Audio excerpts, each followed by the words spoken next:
do tipo inteiro. Bom, em Java, então sempre orientado, pois é, mas nem toda linguagem tem esse conceito. A estrutura do tipo inteiro em C.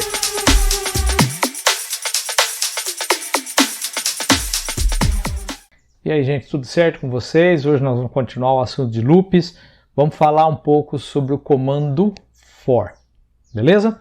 Bom, o comando for, ele é para ser usado em uma situação específica, tá, ok? Quando a gente quer fazer iteração. O que é iteração? Iteração é o ato que você tem de contar item por item de uma lista de valores. Então, por exemplo, eu quero varrer uma lista de pessoas. Eu posso utilizar o for.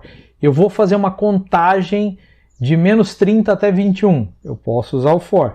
Eu quero contar regressivo. Eu posso usar o for. Então, sempre que você tiver esse tipo de coisa, contagens, elemento por elemento de uma lista, coisas desse tipo, você pode usar o for, que ele vai te facilitar a vida.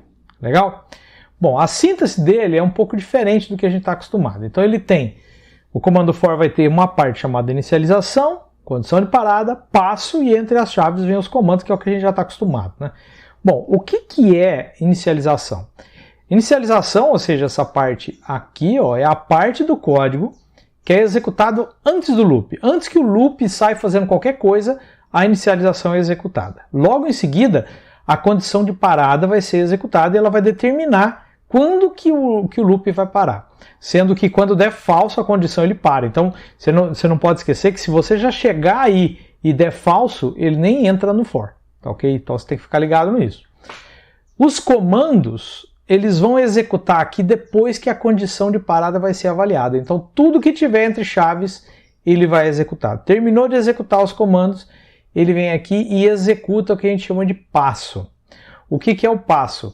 Você vai somar 1 num valor, você vai para o próximo elemento de uma lista e por aí vai. Tá, ok?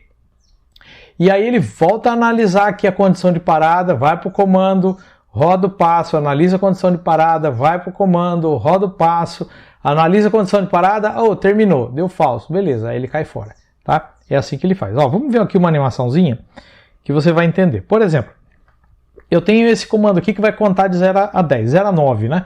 Vou contar 10 elementos aí. Então, quando eu olho o for, a primeira coisa que ele vai executar é a inicialização. Então, é como se o meu algoritmo começasse agora. Ele foi lá e é igual a 0. Logo em seguida, ele vai executar a condição de parada. Só que preste atenção, a inicialização ele roda uma vez só. Ele não vai voltar mais aí. Tá, ok? Aí ele vem aqui na condição de parada. I é menor que 10? Sim ou não? Se der verdadeiro, ele vai executar o que tiver dentro da chave, que no caso aqui a gente só imprime o valor, certo? Terminou de executar, ele vai rodar o passo, vai somar 1 no I. O I valia 0, o I passa a valer 1. E aí o que ele faz? Vai de novo lá. E aí ele vai ficar nesse loop.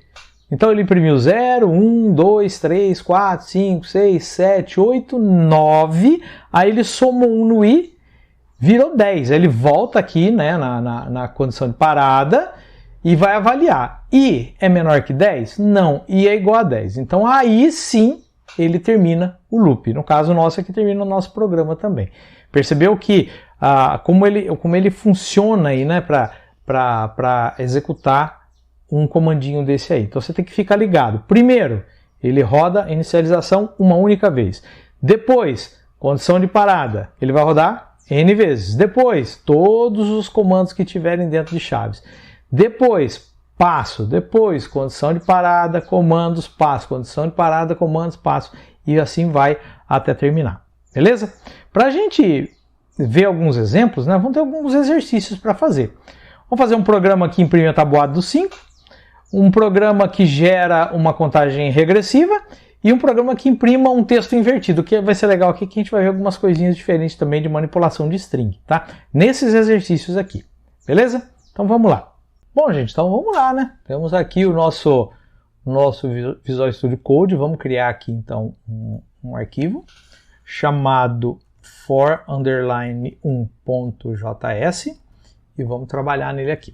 Bom, então é para fazer a tabuada do 5. Então vamos criar uma variável aqui i, vou zerar essa variável i, poderia só criar se quiser, né? Porque no for a gente vai zerar ela já. E aí vem aqui, ó, for. Bom, eu vou começar com i igual a 0. Depois eu vou contar o i enquanto ele for menor ou igual a 10, porque eu quero que inclua o 10. A tabuada começa no 0 e termina no 10. Então eu quero contar todos eles aí. E mais. Bom, se você é que nem eu, não gosta de ficar tudo grudado assim, ó, você pode dar espaços aqui, tá? Não há problema nenhum. A gente pode fazer isso daí. Eu acho que é até legal que ele vai ficar mais visível. E o que eu vou fazer aqui? Aqui simplesmente, console.log, eu vou imprimir o que aqui? Olha só. 5 vezes, aí eu vou adicionar aqui nessa string o valor de i, aí eu vou adicionar aqui, continuo montando a string, igual, e vou adicionar aqui efetivamente 5 vezes i, né?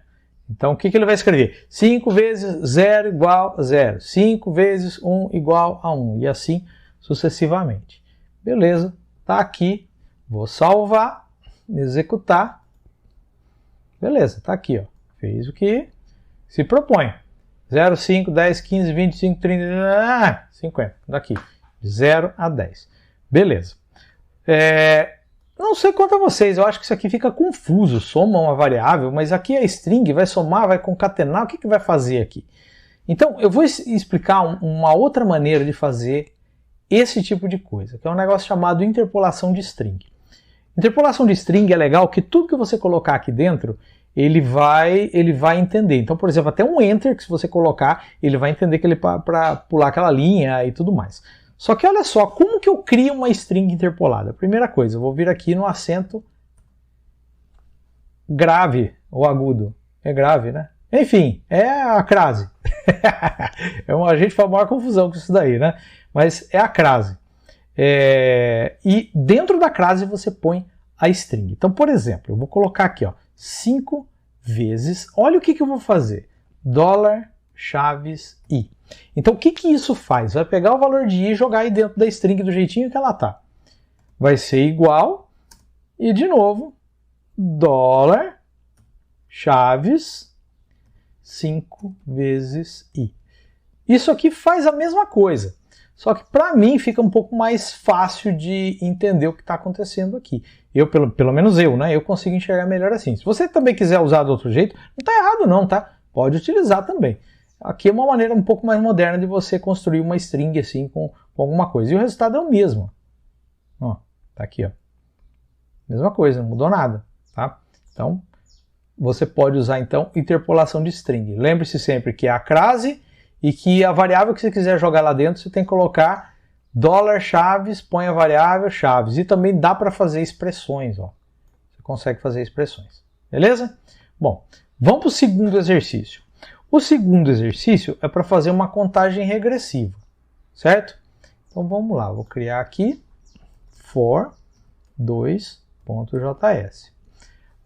Então vamos lá, vamos fazer uma contagem regressiva. Não falou nada aqui, vamos colocar de 10 até 0, né? Porque é mais para você entender. Então eu vou criar aqui a variável i, vou falar que ela é igual a 0. Você pode não colocar valor nenhum para ela, né? E nós vamos fazer a mesma coisa, só que agora eu vou fazer o inverso. Ó, for i igual a 10, e enquanto o i for maior ou igual a 0, e menos menos. Então, olha só. Eu tenho que começar com um valor maior, gerar uma condição para ele parar, ou seja, enquanto ele for maior que 0, ele vai ficar aqui, maior ou igual a 0, né? E ao invés de somar, eu subtraio. Então, i menos menos. Beleza. O resto é igual, só vou imprimir aqui, ó, console.log i, só para ele ter algo para imprimir aqui. Você vai ver que já vai executar de boa. Então vamos lá, vamos rodar esse aqui agora. Tá aqui, ó, 10, 9, 8, 7, 6, 5, 4, 3, 2, 1, 0. Consegui aqui fazer a contagem regressiva. Então, nós conseguimos fazer contagens progressivas, nós conseguimos fazer contagens regressivas. Isso pode ser usado para um monte de coisa. E agora eu vou dar um exemplo um pouco mais prático. Vamos fazer uma manipulação de um dado qualquer, no caso aqui é uma string. Então o terceiro exercício é para a gente fazer um programa que imprima um texto de maneira inversa. Então, por exemplo, até no exemplo que foi colocado, é assim: se a pessoa escrever armazém, ele vai escrever armazém ao contrário, que é Mesonra. Olha que coisa linda, hein? Vamos lá, vamos criar aqui. Novo arquivo, for_3.js. Beleza? E aqui agora vamos lá. Então eu vou criar aqui uma variável chamada texto, que ela vai ter o texto que eu quero converter. Vou colocar aqui armazém, né, para seguir o exemplo, armazém. Tá sem acento aqui, que eu vou deixar sem acento mesmo. Aí eu vou ter uma outra variável chamada resultante, que ela vai guardar, vai ter uma string vazia por enquanto, mas ela vai depois guardar o contrário do primeiro texto. Poderia fazer isso dentro de uma função também, tá, gente? Mas aqui eu quero concentrar no for aqui. E aqui, o i, que eu vou utilizar dentro do for. Talvez você esteja perguntando, Nava, por que sempre usa i em for? Na verdade, não, você pode usar a variável que você quiser, não precisa ser i, tá? Mas, como a gente está fazendo iteração, geralmente a gente usa i. Se você quiser usar o padrãozinho, quando eu tenho um for, por exemplo, dentro dele tem um outro for. Então, no primeiro for eu uso for i, no segundo eu uso for j, for k e assim vai, tá? Mas talvez seja interessante você colocar uma variável normal, né? Dependendo para que você vai fazer. No caso aqui, vamos deixar como i mesmo. For i igual. Nas strings, você tem uma série de, vamos colocar assim, de métodos que ajudam você a manipular uma string. Aonde que você vê isso? Olha só, eu tenho aqui um site que é o do W3 Schools. É muito legal isso daqui, porque a padronização de muita coisa está aqui dentro e é gratuito. Então aqui eu estou pegando aqui o JavaScript String Reference. Então aqui ó, vale a pena você dar uma pesquisada depois e dar uma fuçada aqui. Aqui você vai ter um monte, ó, char_at, nós vamos usar char_at, nós vamos utilizar, cadê ela aqui, ó, len, que é o tamanho. Então cada item desse aqui você pode utilizar para fazer alguma coisa com a string. Então vale a pena você depois dar uma pesquisada nisso aqui, dar uma lida. Eu acho que não vale a pena a gente pegar aqui no curso e olha, o char_at faz isso, o char_code_at faz aquilo, o concat faz isso, o constructor faz aquilo, o end_with faz isso. Porque, sinceridade, você tem que saber que existe e você só vai aprender na hora que a água bater na bunda, ou seja, na hora que você precisar de uma função que trabalha com determinada coisa na string, você vem aqui, procura e acha. Tá? Se eu ficar te falando tudo que faz, você não vai guardar. Beleza? Então fica a dica aí. Bom, continuando o nosso código, nós vamos utilizar o char_at, porque ó, retorna o caractere numa posição especificada por índice, ou seja, pela posição. Beleza? Essa é uma. E outra que nós vamos utilizar é o len, retorna o tamanho de uma string. Então com isso o nosso código vai ficar genérico. Olha aqui, ó, for i igual, só que olha que legal, eu vou ter que imprimir de trás para frente, então eu vou fazer uma contagem regressiva. Então ele começa no tamanho da string. Então eu vou falar que é texto.len. Só que a string funciona assim. Vamos supor que você tem uma string com 5 caracteres. Quantos caracteres são? 5. 0, 1, 2, 3, 4. Legal? De 0 a 4, mas quando você pergunta o tamanho dá 5. Então aqui eu tenho que falar len menos 1. Legal? Porque 5 menos 1 dá 4 para ele começar na quarta posição. Na quinta posição, né? A gente tem que aprender a contar assim em computação. Beleza. Enquanto que o i for maior ou igual a 0, e depois i menos menos. Beleza? E aí eu vou falar que a resultante, ela vai concatenar. Eu poderia utilizar a função concat também, mas eu vou usar aqui a maneira mais simples que tem de concatenar. Eu acho que não vale a pena. Concatenar com o texto, mas não com a string inteira, e sim com o caractere que está na posição i. Então olha só, ele vai na caractere, o i começa com 4, depois com 3, com 2, com 1 e com 0, ou seja, na posição 4, 3, 2, 1, 0, entendeu? Então é assim que ele vai funcionar. No caso aqui no armazém vai bem mais que tem mais letras, né? Bom, e no final ele simplesmente vai console.log Vamos imprimir aqui a resultante. Beleza. Vamos gravar. Eu vou rodar o código, vamos ver se vai dar certo. Beleza, tá aqui, ó. Ó, armazém. Vamos colocar aqui um texto maior. Isto é um teste. Salvei. Vou rodar. Isto é um teste. Tá vendo aqui? Ó, ele saiu ao contrário. Beleza? Bom, gente, espero que vocês tenham gostado aqui do for.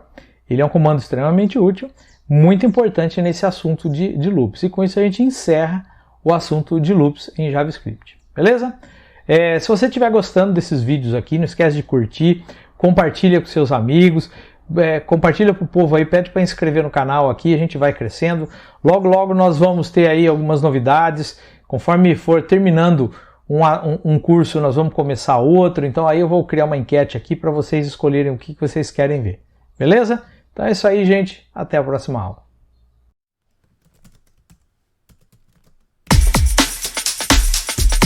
Do tipo inteiro. Bom, em Java, então, sempre orientado. Pois é, mas nem toda linguagem objeto, a estrutura do tipo inteiro em C